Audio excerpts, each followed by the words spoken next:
Hello student, welcome to my channel. और मैं हूं आपका अरुण सर, जो कि मैथमेटिक्स का टीचर हूं। आपको फिलहाल अभी क्लास 9 का मैथ्स के बारे में बताएंगे। और क्लास 9 का चैप्टर नंबर 1 नंबर सिस्टम के बारे में बताया जाएगा, जिसका बेसिक हमें करवाना है। आपको बेसिक इसलिए करवाया जाता है हर चैप्टर का, क्योंकि उससे आपको बेसिक नॉलेज हो जाए और उस चैप्टर को करने के लिए आसानी हो जाए। उसमें क्या क्या चीज पूछी जाती है नंबर सिस्टम के अंदर, ये अपने आप में बहुत बड़ा चैप्टर होता है नंबर सिस्टम, जो कभी एंड तक नहीं जाता है। तो इसीलिए आपको इसके बारे में बेसिक नॉलेज होना जरूरी है चैप्टर को करने से पहले। तो आपको इसके अंदर क्या करना है, पहले बेसिक की नॉलेज होनी है, तब हम इसकी एक्सरसाइज उठाएंगे। जैसे कि पहले नंबर पे हमारा आता है नेचुरल नंबर। अब कई बच्चों को ये पता ही नहीं होता कि नेचुरल नंबर है क्या। तो नेचुरल नंबर के लिए वो नंबर्स होते हैं जो 1 से स्टार्ट होते हैं और एंड तक जाते हैं। जैसे 1 2 3 4 5 6 एंड सो ऑन, यानी कि काफी एंड तक जाते हैं। उसी तरीके के सेकंड नंबर पर आता है होल नंबर। होल नंबर हमारे क्या होते हैं, जो 0 से स्टार्ट होते हैं, जैसे 0 1 2 3 और एंड तक जाते हैं, जिसका कोई एंड नहीं है। फिर आते हैं इंटीजर्स। इंटीजर्स क्या होते हैं हमारे, जैसे कि आप लोगों ने 8th क्लास में ग्राफ किया होगा।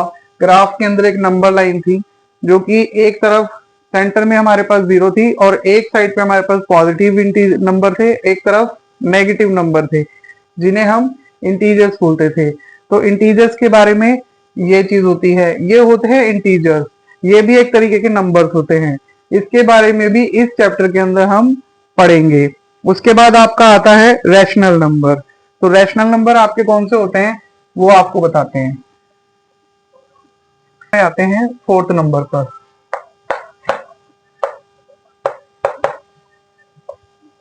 रैशनल नंबर, जिसे हिंदी में हम बोलते हैं परिमेय संख्याएं। ये क्या होते हैं, ये वो होते हैं, these numbers can express in form P Q, यानी कि पी क्यू की फॉर्म में आते हैं। जैसे कि यहां लिखेंगे दीज नंबर्स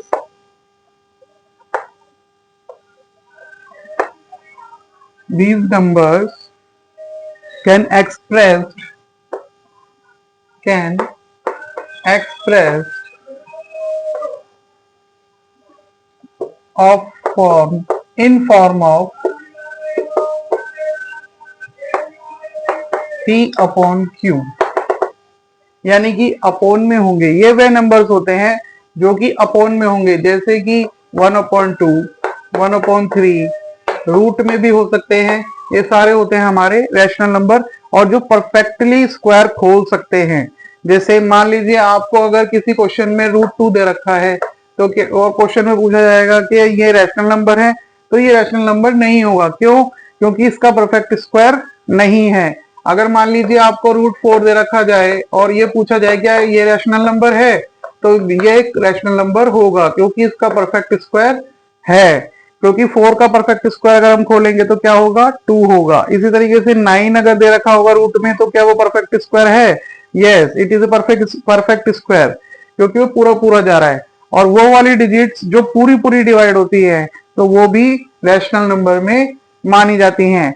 इसके अंदर P अपॉन Q की फॉर्म में तो होते हैं, मगर Q जो होता है नॉट इक्वल टू 0 होना चाहिए, यानी कि अंडर रूट जो ऑप्शंस में होते हैं, अब बटे में जो भी आते हैं, उसके नीचे Q की फॉर्म में 0 नहीं होना चाहिए, तो वो होते हैं रैशनल नंबर। अगर इसके नीचे 0 हो जाएगा, जैसे मान लीजिए आपको यहां दे रखा होगा, अगर मान लीजिए आपसे पूछा जाए, किसी भी स्टूडेंट से कोई भी टीचर पूछता है कि मान लीजिए कि 1/0 दे रखा है, क्या ये रैशनल नंबर है? नहीं, ये रैशनल नंबर नहीं होगा। क्यों नहीं होगा? क्योंकि Q, जो ये Q है, ये 0 नहीं होना चाहिए। अगर 0 होगा तो ये रैशनल नंबर नहीं होगा, ये एक इरेशनल नंबर यानी कि अपरिमेय संख्या होगी। अगर मान लीजिए ये क्वेश्चन में दे रखा है 0 ऊपर और नीचे 3, यानी कि नीचे की डिजिट दे रखी है और ऊपर 0 है, तो क्या ये रैशनल नंबर होगा? ये रैशनल नंबर होगा, क्योंकि इसमें Q नॉट इक्वल टू 0 नहीं है। उसी तरीके से फिर दोबारा आता है, अगला कॉन्सेप्ट आता है इरेशनल नंबर। इरेशनल नंबर के बारे में अब पढ़ते हैं। देखिए, बेसिक को अगर आप अच्छे से कर लेंगे तो आपको ज्यादा नॉलेज आएगी चैप्टर को करने में। अगर आप बेसिक नहीं समझ पाते हैं तो आपको बड़ी दिक्कत आती है। इसीलिए हम पहले चैप्टर को स्टार्ट कराने से पहले उसकी बेसिक नॉलेज देते हैं। तो अगला क्वेश्चन देखते हैं, इर्रेशनल नंबर। अगला पॉइंट आता है इर्रेशनल नंबर।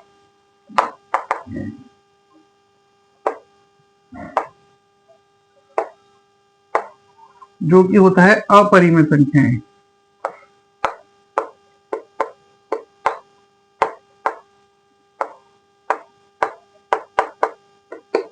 ठीक है, ये कौन से होते हैं? ये होते हैं these number can not expressed in form of P Q, यानी कि पी क्यू की फॉर्म में ये नहीं होते हैं।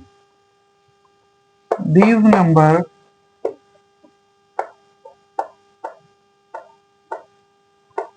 कैन नॉट एक्सप्रेस्ड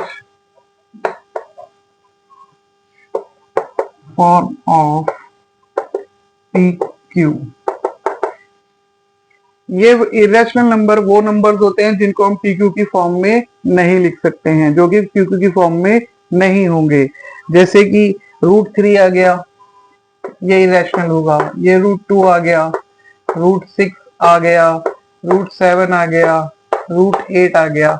ऐसे नंबर्स जो पी क्यू की फॉर्म में नहीं होंगे, पी अपॉन क्यू की फॉर्म में नहीं होंगे, रूट में होंगे मगर परफेक्ट स्क्वायर नहीं होंगे, डिवीजन में होंगे तो वो परफेक्ट डिवीजन नहीं होंगे, पूरा डिवीजन नहीं आ रहा होगा, आंसर नहीं आ रहा होगा, नॉन टर्मिनेटिंग होंगे, तो वो चीज होती है हमारी इरेशनल नंबर्स। तो अभी तक आपको 5 नंबर्स मैंने आपको सिखाए। पहला नंबर था नेचुरल नंबर, जो कि 1 से स्टार्ट होके आगे तक जाना है। दूसरा नंबर है होल नंबर्स, जो कि 0 से स्टार्ट होता है और आगे तक जाएगा। फिर सीखा हमने इंटीजर्स। इंटीजर्स होता है जो नंबर लाइन पे नंबर शो होते हैं, सेंटर में 0 होता है और राइट साइड में आपके पॉजिटिव इंटीजर्स होते हैं और लेफ्ट साइड में नेगेटिव इंटीजर्स होते हैं। फिर आपने सीखा रैशनल नंबर, जो था these numbers can express in form of P upon Q, और पी अपॉन क्यू की फॉर्म में होनी चाहिए, और क्यू जो है नॉट इक्वल टू 0 होना चाहिए, यानी कि क्यू की जगह 0 नहीं होना चाहिए और परफेक्ट स्क्वायर उसका आंसर होना चाहिए। डिवाइड पूरे पूरे होने चाहिए, वो नंबर आपके रैशनल नंबर होते हैं। इरेशनल नंबर वो होते हैं these numbers can not expressed of form of P Q, यानी कि हम उसको पी अपॉन क्यू की फॉर्म में नहीं लिख सकते हैं।